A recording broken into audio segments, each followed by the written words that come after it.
Optimistic projection is the tendency to see the best in people, even when there is evidence to the contrary. This bias can be dangerous, especially with individuals who have a history of criminal behavior. It can lead to severe misjudgments. People want to believe others can change for the better. This belief is rooted in a desire for redemption. However, it can blind people to reality. Pedro Lopez, the monster of the Andes, exemplifies the dangers of optimistic projection. Misplaced hope and trust can lead to devastating outcomes. I was born in 1948 in Colombia. My early life was marked by hardship and tragedy. My mother was a prostitute, and my father was killed in a civil war before I was born. Growing up in such an environment, Pedro faced many challenges. At a young age, Pedro was kicked out of his home and left to fend for himself on the streets. He quickly became involved in petty crime, which escalated as he grew older. The lack of parental guidance and the harsh conditions of street life shaped his future criminal behavior. Pedro's early experiences with violence and crime set the stage for his later actions. He was known to have a troubled childhood filled with abuse and neglect. These early experiences likely played a role in shaping his violent tendencies. Despite these challenges, Pedro managed to survive. However, his survival came at a cost. The skills he learned on the streets were not those of a productive member of society, but those of a criminal. This early foundation would lead to a life of crime and violence. As Pedro Lopez grew older, his criminal activities escalated. He moved from petty theft to more serious crimes, including sexual assault and murder. His early crimes were brutal and showed a complete lack of empathy for his victims. Pedro's first known murders occurred in Colombia, where he targeted young girls. His method was consistent and horrifying. He would lure his victims away, sexually assault them, and then kill them. The authorities were slow to catch on to his activities, allowing him to continue his reign of terror. In the 1970s, Pedro's crimes became more widespread. He moved across South America, targeting young girls in Ecuador and Peru as well. His ability to move between countries made it difficult for authorities to track him down. This mobility allowed him to evade capture for many years. The scale of Pedro's crimes was staggering. By the time he was caught, he had claimed the lives of hundreds of young girls. His actions left a trail of devastation across multiple countries, and the full extent of his crimes may never be known. Pedro Lopez was eventually caught in Ecuador in 1980. He was found guilty of murdering 3 young girls, though he later confessed to killing many more. The authorities sentenced him to life in prison, seemingly putting an end to his reign of terror. While in prison, Pedro's behavior was erratic. He showed no remorse for his actions and continued to boast about his crimes. Despite this, some individuals believed that he could be rehabilitated. This belief would later prove to be dangerously misguided. I believed that Pedro could change and sought to help him. I thought that, with the right guidance, he might find redemption. During his time in prison, Pedro came into contact with an American missionary. This individual played a crucial role in what would become one of the most controversial aspects of Pedro's story. The missionary believed that Pedro could change and sought to help him. Pedro's imprisonment should have been the end of his criminal activities.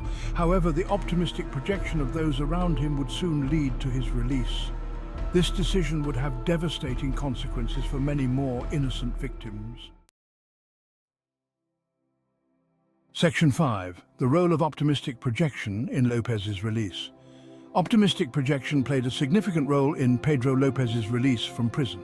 The American missionary who visited him saw potential for redemption despite his horrific crimes. This belief was rooted in a hopeful outlook on human nature and a desire to see people change for the better. The missionary's optimistic projection led to efforts to secure Pedro's release. This involved advocating for his case and presenting him as a changed man. The authorities, influenced by this hopeful perspective, began to consider the possibility of releasing him. Pedro's case became a controversial topic. Some people believed that he could be rehabilitated, while others were skeptical. The optimistic projection of those who supported his release ultimately overshadowed the concerns of those who doubted his ability to change. The decision to release Pedro was not taken lightly. However, the influence of optimistic projection played a crucial role. This belief in his potential for change ultimately led to a decision that would have catastrophic consequences. Section 6.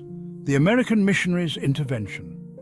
The American missionary believed deeply in the power of redemption. I saw Pedro not as a monster, but as a man who could change.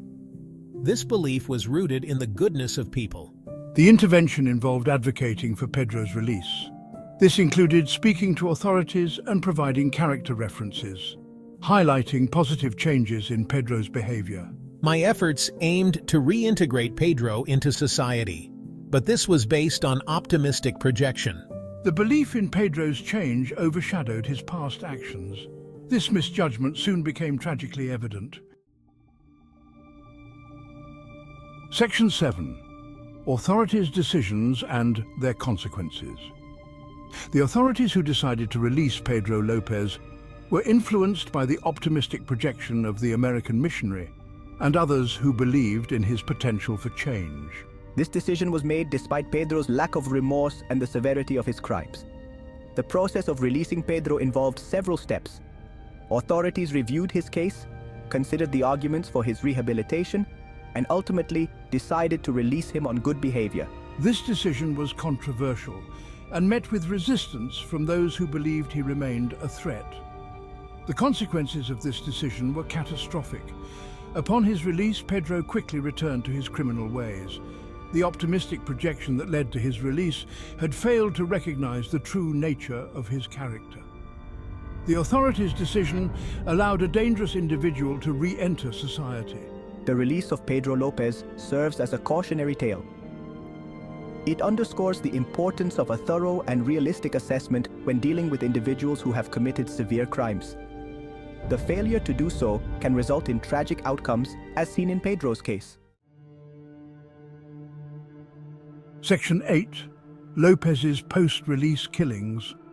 After his release, Pedro Lopez resumed his murderous activities. He continued to target young girls, employing the same brutal methods he had used before. His ability to evade capture once again allowed him to commit numerous additional murders. The optimistic projection that led to Pedro's release had failed to account for the true extent of his dangerous behavior. The belief that he could change was proven wrong, and the consequences were devastating. Pedro's post-release killings added to his already staggering body count. The authorities eventually recaptured Pedro, but not before he had claimed many more lives. The decision to release him had allowed a known predator to continue his reign of terror. This tragic outcome highlights the dangers of misjudging individuals with a history of severe criminal behavior. Pedro's case serves as a stark reminder of the importance of cautious and realistic assessments when dealing with dangerous individuals. The optimistic projection that led to his release had dire consequences, resulting in the loss of many innocent lives. Section 9. Responsibility for Lopez's murders. The responsibility for Pedro Lopez's post-release murders lies with multiple parties. The authorities who decided to release him, influenced by the optimistic projection of the American missionary and others, bear significant responsibility. Their decision allowed a dangerous individual to return to society. The American missionary, while well-intentioned, also bears some responsibility. The belief in Pedro's potential for change, despite the overwhelming evidence of his dangerous behavior, played a crucial role in his release. This misjudgment had tragic consequences.